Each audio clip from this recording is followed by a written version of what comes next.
What's up, Longhorn Nation? Welcome to Touchdown Texas. I'm your host, Shivam Patel, and I'm here with my co host, Nick Rodriguez. We're super pumped to be here. The season's about to start, talking some Texas football. But, Nick, first of all, tell the people about yourself and welcome, buddy. Hey, I'm super excited to be here. We're here at Red Pepper, first episode.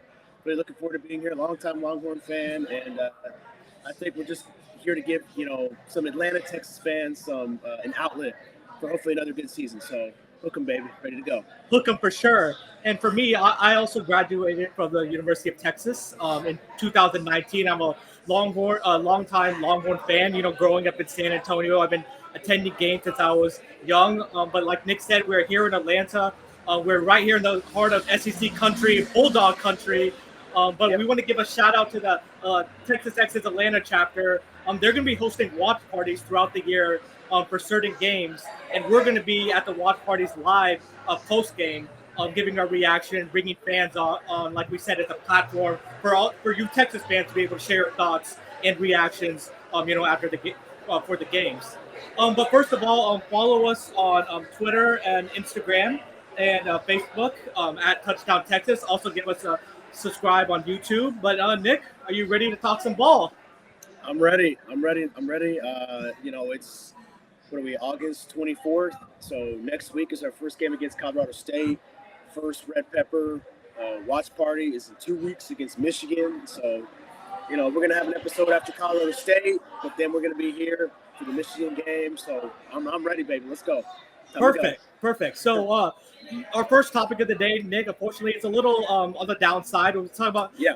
a running back injury. So two guys went down. C.J. Baxter, who's going to be the starter at running back, and freshman Kristen Clark, within 2 days of each other, early in training camp.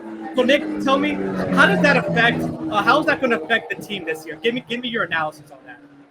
Yeah, obviously it's huge. I mean, we had Jonathan Brooks carry the load last year, and unfortunately he got hurt late into the season and impacted his draft stock just a little bit. But we were both really excited about C.J. Baxter, and now more of the load is going to go to Jaden Blue. But I think he's going to be awesome. He's more than capable of handling the load and the workload, and it's just going to be up to Sark to make it creative and interesting. And luckily, we have a few horses on the outside that will make it a little bit interesting as well. So it's a bummer we're not going to be able to see Baxter for the whole season, but Jaden Blue's an outstanding young back, and he'll just have to carry more of the load than he was expected to.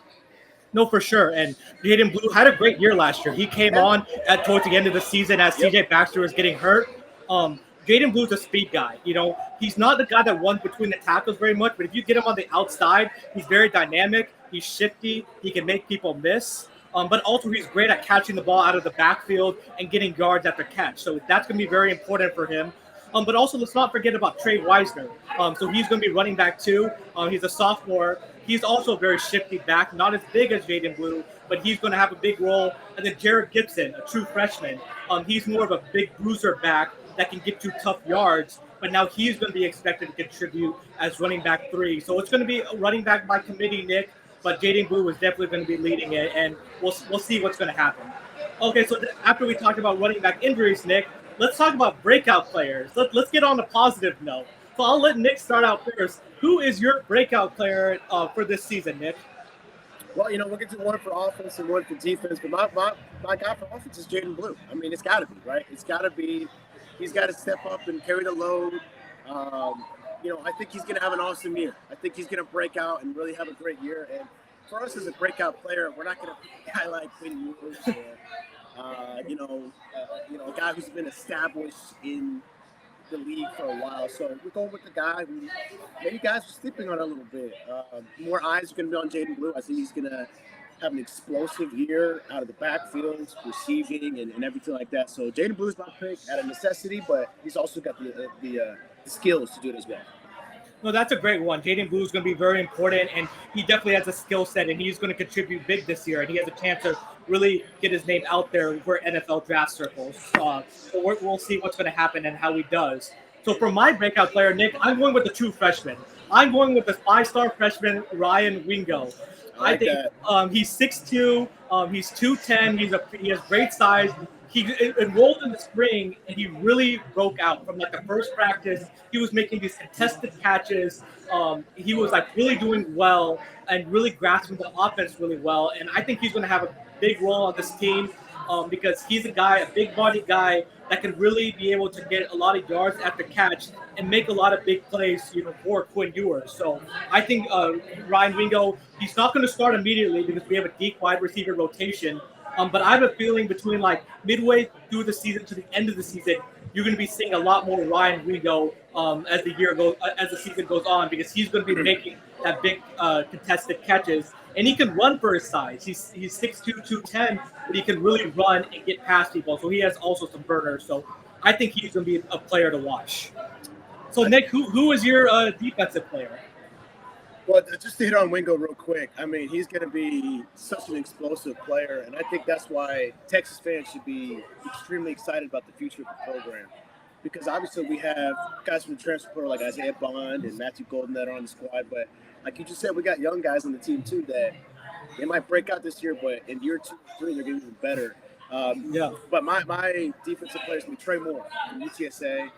I think he's – I mean, first of all, if you don't know anything about Texas football, this dude was a freaking stud last year for UTSA, was making plays all over the field against Texas, and he's just a monster. He's been tearing it up in spring practice.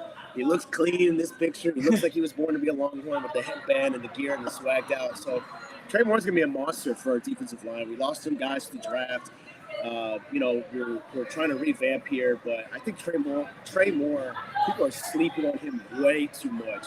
He's going to have a monster season. Such a good player. And I liked him when he was over at UTSA. Yeah, UTSA. So I think he's going to be a perfect fit for our defense. Yep, he is going to be a very important player. He had 14 and a half sacks last year, by the way, at UTSA. Pass rush has been a big concern for Texas, but this year we have some legit pass rushers, and Trey Moore is going to be one of the leaders, and he's going to be really tough to stop on the edge, and I think he's going to have a big year because he has the size, athleticism, and motor to be able to really create havoc. Okay, so for my breakout player, it's going to be on defense, Malik Muhammad. He's a sophomore cornerback from Dallas, Texas.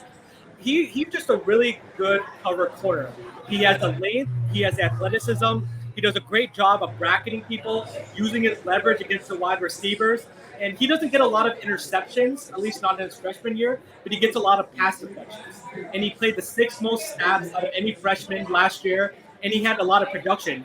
He had like a 78 PFF grade, which 70 is above average, so he did really well. And he's going to be cornerback number 1 for us, and he's going to be our best cornerback because he's just going to be the guy that takes away one side of the field and be able to take away the other team's best wide receiver, Nick. So I think he's going to have a big year. I think he's going to make a lot of plays. Look for him to make a more interceptions, but also he's going to be able to prevent the defense from allowing big plays. So I think that's going to be very important. Definitely agree with that. I mean, he's going to be really important to our team. A lot of these younger guys are starting to and they get more of an opportunity to play. So I think they're going to be awesome. And, I'm just excited to get ready to predictions and stuff we're about to get into and stuff for the season. So it's going to be a really, really fun year. For sure. All right, let's move on now to talk about players to watch on offense.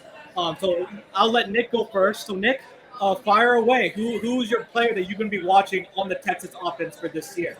Well, similar to Trey Moore on the defensive side of the ball, it's a transfer. Matthew Golden, from Houston.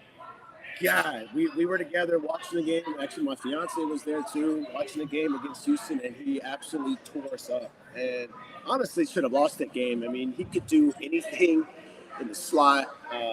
He could make plays. And, Houston, they got a good coach. He was at West Virginia for a long time, always gave Texas a bunch of headaches. So we knew they were going to be competitive, but Matthew Golden is a baller. And he is on a team with a quarterback, Quinn Ewers. You got Isaiah Bond. You got other weapons. We talked about Jaden Blue. He just gets me excited. To me, he's the prototypical. He's just a football player. He just gets it done. He's going to be huge in third down conversions. So I'm in love with Matthew Golden. And he's gonna be a stud. So I'm excited that he's not in the red. He's not with the Cougars. He's with the Longhorns now. So he's going to the SEC with us. So Matthew's my man. That's a great selection because Matthew is a very reliable wide receiver. He's also a great kick returner too, so expect him to return some touchdowns. I think he's going to be Quinn Ewers as one of his favorite receivers because, like I said, he's a dependable option, sure hands, and he's a big body. So that's definitely a great selection, and he's going to do great things for the Longhorns. So I'm going to pick another wide receiver for my player to watch on offense, and that's going to be the Alabama transfer, Isaiah Bond. Yes. I know this is going to be painful for Auburn fans, but he caught that big pass on 4th and 18 to win Alabama the game against Auburn. And he's a speedster, Nick. He can really get past the defense. He also has really soft hands. He has a lot of speed, so you can do a lot of crossing routes, a lot of curl routes, and he can really get a lot of yards after the catch. He can break tackles. He's bigger than you think for his size. And he was one of the best transfers that we got this year because Alabama did not want to lose him. He was one of those players that Alabama really fought to keep, but Texas was able to get because he wanted to play in a Steve Sarkisian offense. And Steve Sarkisian is going to really put him in great positions to be able to get him in space, get the ball in his hands to allow him to make some plays. So I think Isaiah Bond is going to be one of the best wide receivers for Texas this year. Isaiah Bond is awesome. I mean, that play against Auburn was ridiculous. Auburn fans, I mean, that was terrible. But he is so explosive, and I think the nice thing about having both of those receivers that we picked is that they are going to a better quarterback than they had the last year. Now, Bond had Jalen Monroe, who's a great quarterback, but Ewers is a better thrower of the ball. They're on the same team. Bond is going to be so explosive for the team. We were talking about NCAA actually the other day, and it was like that jet toss pass. Lethal. He's like a running back that way, where he can just take it up the field. He's going to be nasty. He's competitive. He's a dog. So I think guys in the transfer portal see what Sark has done with his wide receivers, A.D. Mitchell. He's with other guys that have transferred into the program. Or not even just at Texas, but he's done at Alabama and even at USC. So guys are excited. Guys are starting to believe in the Longhorns again. And it's not going to be the first time that star wide receivers are going to be transferring to Texas. It's just the beginning. No, for sure. And Steve Sarkisian has done a great work in the portal, getting a lot of guys because he's needed to. And he's not only got guys, but he's got impact guys. Like Isaiah Bond, Nick, is already mocked in some drafts as being a first-round pick next year. So, that tells you what the NFL evaluators think of him. And he's going to get the ball a lot because Steve Sarkisian is going to put him in situations where he's going to be able to flourish. And he's going to be the explosive guy that gets the big plays for us. He's going to turn the 30-yard play into a 50-yard play. And he's going to be a threat every time he catches the ball to score a touchdown. So very excited to see what Isaiah Bond does this fall. Definitely somebody to watch out for. So, Nick, let's talk about defense now. Who is your player that you're going to be watching on defense? Oh, man, there's so many guys to choose from. I think it's got to be Anthony Hill, though, just because he had such a great year last year. I mean, look at this picture written by Jalen Monroe. He's there. He's getting bumped up. He's ready to go. But it's going to be Anthony Hill. I mean, he's explosive. He can get to the quarterback. He can defend the running back. The guy's a monster. He's going to take more of a leadership role this year. I think he's just not underrated. I don't think he's underrated. I think people know how good he is. I believe, correct me if I'm wrong, he's a 5-star coming out of high school. Yep. So this guy's he's a freaking stud. Again, I know we keep saying the same thing, but this Texas team is going to be good this year. And a lot of that is because Anthony Hill is running the defense and at the linebacker position. So I'm super excited to see what he does in this next year. So Anthony Hill for me. For sure. And he's going to be a superstar, Nick, on this defense because, first of all, he had such a great freshman year because he played – and the scary part is his freshman year, Nick, he played on instincts. He even admitted he did. He did not know all the intricacies of linebacker. I know. But he played – he's a violent player in a good way, ladies and gentlemen. He's in a good way. He can really hit people. He can run sideline to sideline. He has a great motor. He plays hard. He has that nasty about him. He has that dog about him. And he'll be there to make the play. And that picture we showed against Bama when he sacked Milrow, that was such a huge point in the game because Bama was starting to get momentum, and Anthony Hill just completely crushed that momentum with that sack, forcing them to punt. A big thing about Anthony Hill I wanted to say is that, last year he played mostly on the edge, like an edge rusher, like a Micah Parsons type of role. But this year, he's going to be playing more middle linebacker, which he said is his natural position. And because he is a true linebacker, and that's where he played in high school, that's where he played his entire life. But Pete Kotowski, the defensive coordinator, is going to really move him around to outside linebacker, middle linebacker, edge. He's going to be that versatile piece, that chess piece that the defense has to account for. That's going to be so valuable to this Texas team. He's going to open things up for this defense, being able to get pressure on the quarterback, but also being able to stop the run. So I think Anthony Hill is going to be that versatile piece that you're going to see all over the field for sure. Oh, so for my breakout player on defense, I'm going to go with Ethan Burke. Ethan Burke is a local kid from Austin, Texas, played at Westlake. I think he had a great year last year. He had 5.5 sacks, and he's just a really solid player. He's always around the ball. He also had a sack against Alabama, but he's a really good player that has a great motor, that plays really hard. He has great length. He's 6'6", but he has such a long wingspan. He has great pass rushing moves that is able to get past the lineman to be able to get to the quarterback. It's hard for the quarterback to really get out of his hands. And he had a lacrosse background, Nick, so he's very athletic, and he's going into his junior year. He came very raw into Texas, but you can see that he's starting to become very developed, and he's starting to really round the shape into the player that we know he can be at Texas. So I'm very thrilled to see what he can do this year, and I think he's going to really increase that sack number from 5.5. And he's going to be a player to be able that the defenses have to account for, and he's going to have one of the best years, I think, for a Texas defensive lineman. I think so. I think being paired up with Trey Moore is going to certainly help. I mean, I think he's going to flip with double-digit sacks. If he doesn't hit it, so he's going to have a big year for sure. And we got some big games coming up too. Where he's going to have to be a force. We've talked about, week 2 we're playing Michigan. Yeah, they lost a lot of talent. I think people are sleeping a lot on Michigan too much. Even some Texas fans, that's not going to be easy. Going to Ann Arbor, they have probably the best in the country at the offensive line. So he's going to have to step up and be big and early in the season, early and often. So I think he's going to be awesome, though. Paired up with Trey Moore, Anthony Hill. You mentioned Malik Muhammad on the defensive side as well. So it's going to be a lot of guys, and which is good. You can never have too many, just in case, knock on wood, someone else goes down. So I think Burke is bound to have a big year. Yeah, there's no shortage of talent on this Texas team. We're depth, we're deep, and we're ready for the SEC. And speaking of the SEC, Nick, so this is going to be our first year in the SEC. Let's talk about the Texas move to the SEC. First of all, let's talk about where do you think Texas will finish in the SEC? But before I present you that question, they did a media poll at the SEC Media Days, and they have Georgia finishing first, Texas finishing second, Alabama third, Ole Miss fourth, and LSU fifth. So, Nick, what do you think? Where do you think Texas finishes in the SEC the first year? I think we'll finish second. I think Georgia is such a unit where they're going to be really hard to knock off, per se. I know you still got Alabama, people like Ole Miss, LSU.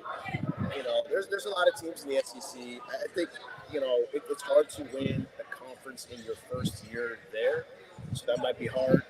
But we're definitely going to be competitive, and we're definitely going to be right there.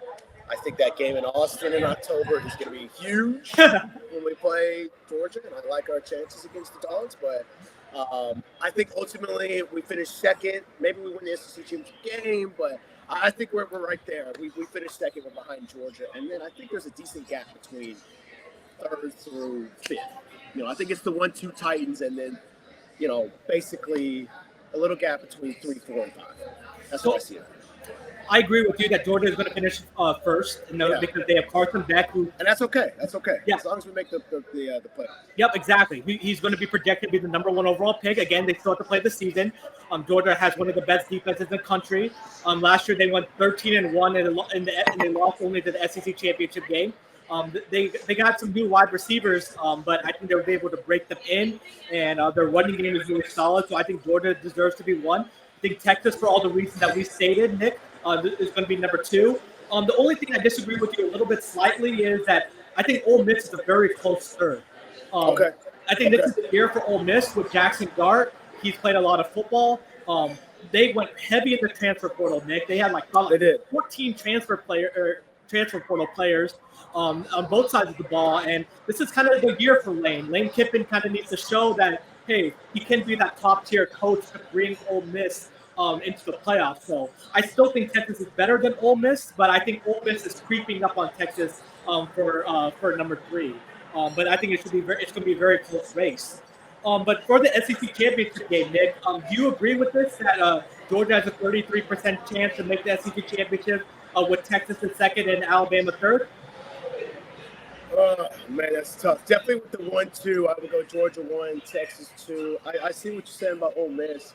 I do think they are going to be certainly a threat to get there and make a lot of noise. But, it is good that you bring in a lot of transfers, but that's also a lot of new guys to plug in, especially if we plan on being everyday players or contributing a lot. So that can be a bit of a negative, too. So I will have Alabama third.